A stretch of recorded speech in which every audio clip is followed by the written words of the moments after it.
Good morning, students. Today we will learn about Euclid's geometry.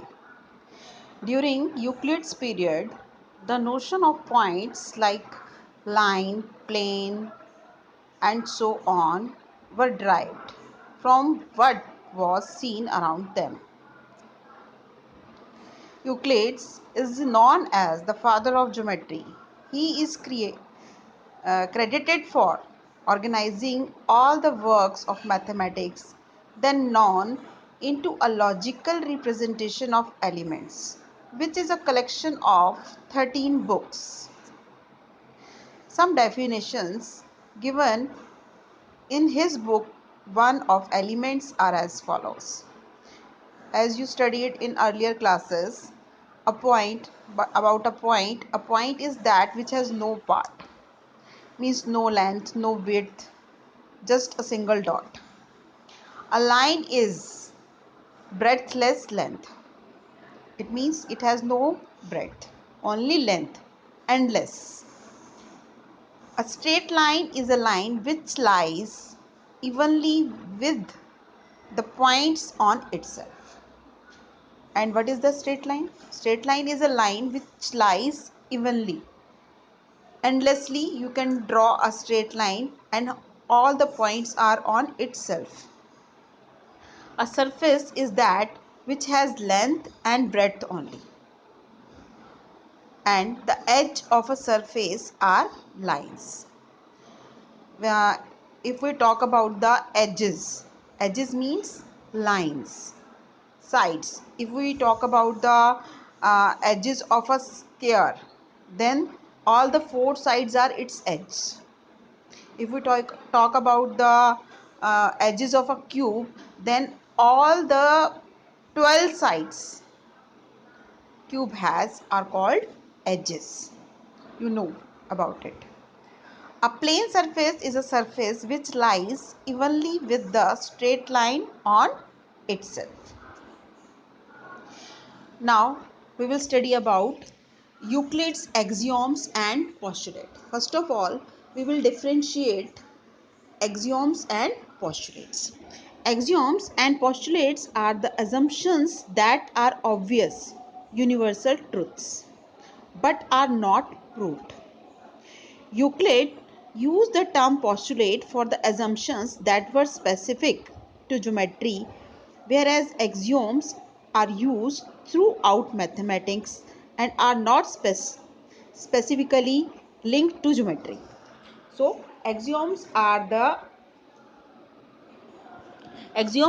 thoughtful mathematics, means some facts that we use directly without proving it, but the postulates are used for the assumption that were specific to the geometry, means that are specifically used for particular things.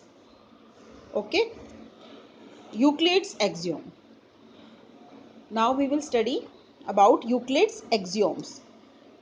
Euclid gives some axioms that are there are total 7 axioms. The first one is things that are equal to the same thing are equal to one another.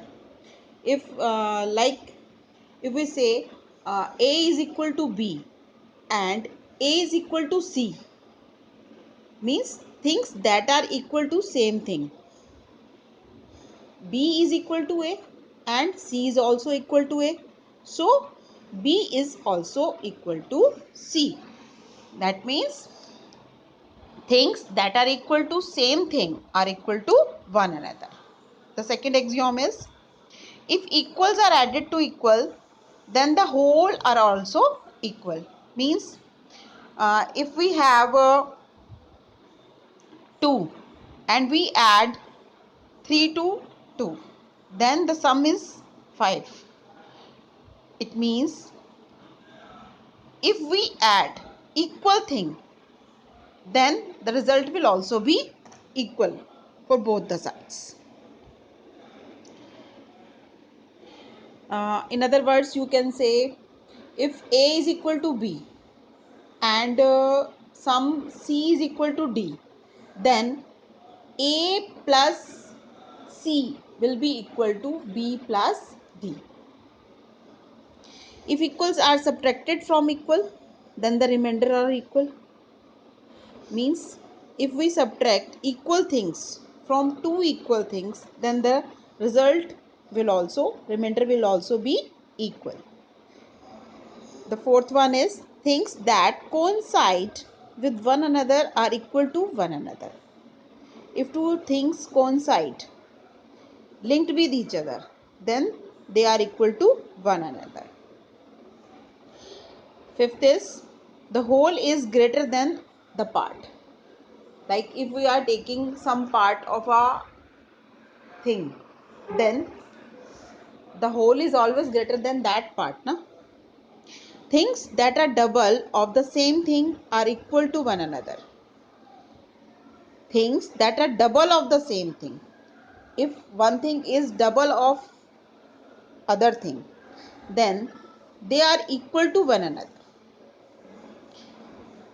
Things that are half of the same thing are equal to one another.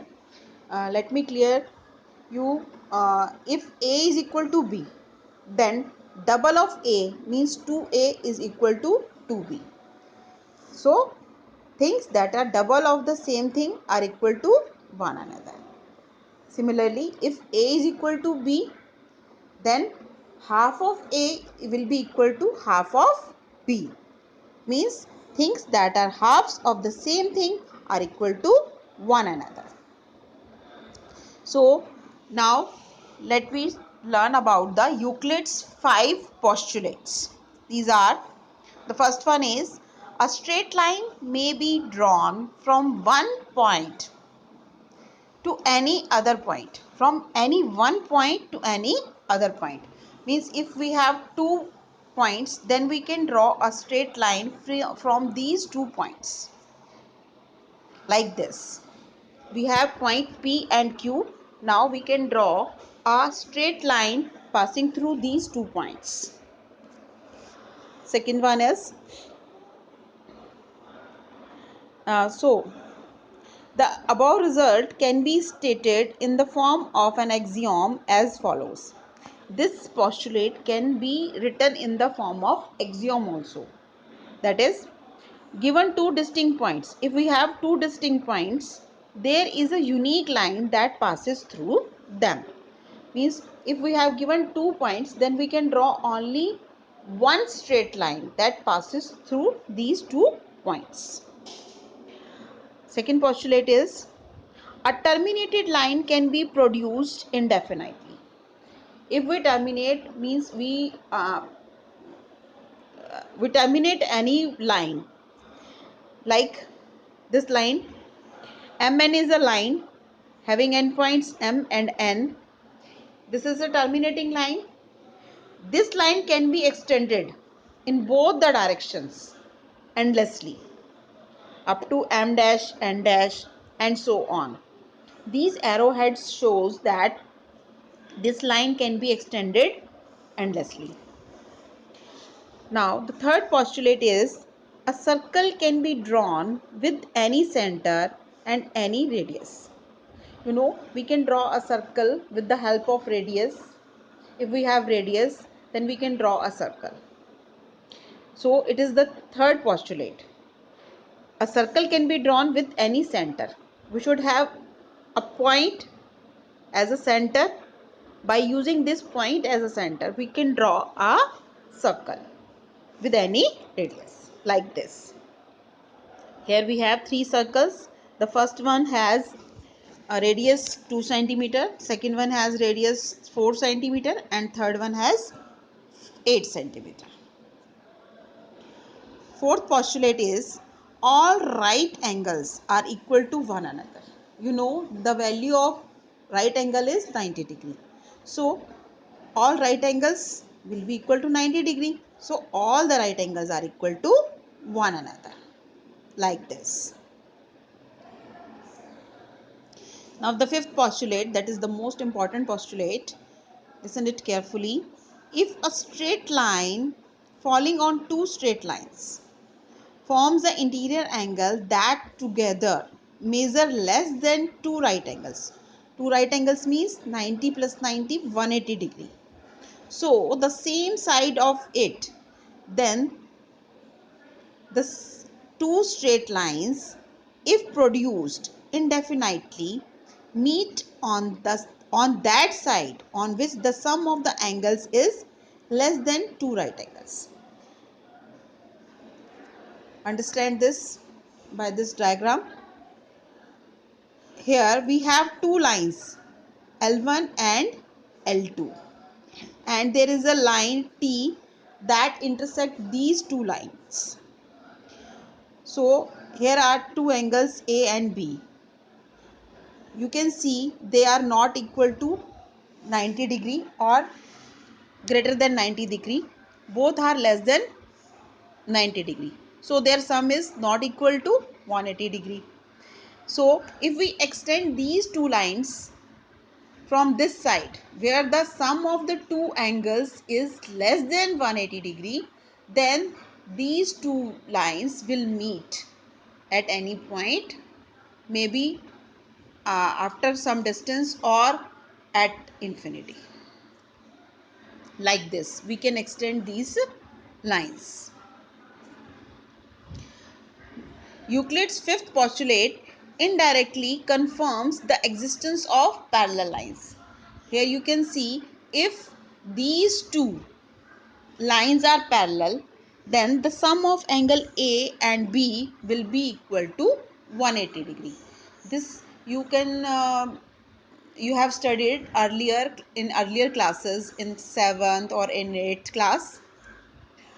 So the fifth postulate indirectly confirms the existence of parallel lines.